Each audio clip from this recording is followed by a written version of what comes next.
We are in the middle of a set of experiments to demonstrate how to generate a product using biotechnology. First, we engineered E. coli to make green fluorescent protein, GFP. Next, we will scale up production using cell culture, and finally, we will purify the product using chromatography. For this part of the experiment, we will be staining our DNA agarose gel that contains our colony PCR products. We will be evaluating the bands of DNA observed to determine whether our transformation event was successful.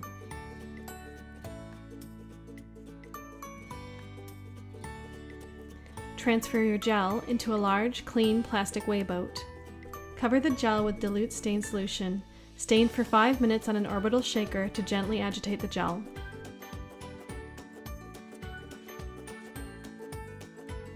Carefully pour off the stain into the waste Erlenmeyer flask while retaining the gel in the weigh boat.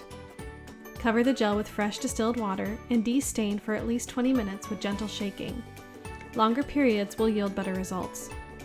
Change the water frequently during this process to accelerate the de-staining.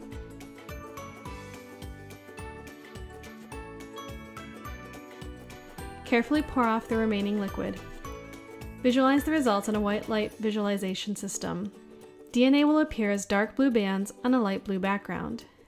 Take a picture of the gel and label the picture with the size of the respective DNA fragments in the DNA ladder, starting with the largest, 2,640, 1,400, 1,100, 700, 600, 400, and 200 base pairs.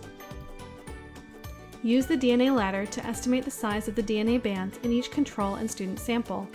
Which samples contain the GFP gene? Are these the ones that were expected? If not, what may have gone wrong? Hey, we hope you liked this video. This is part of the series GFP production for my Bioprocess Engineering class.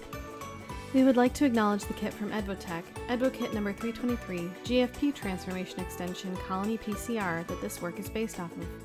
Click the link below to visit the kit website.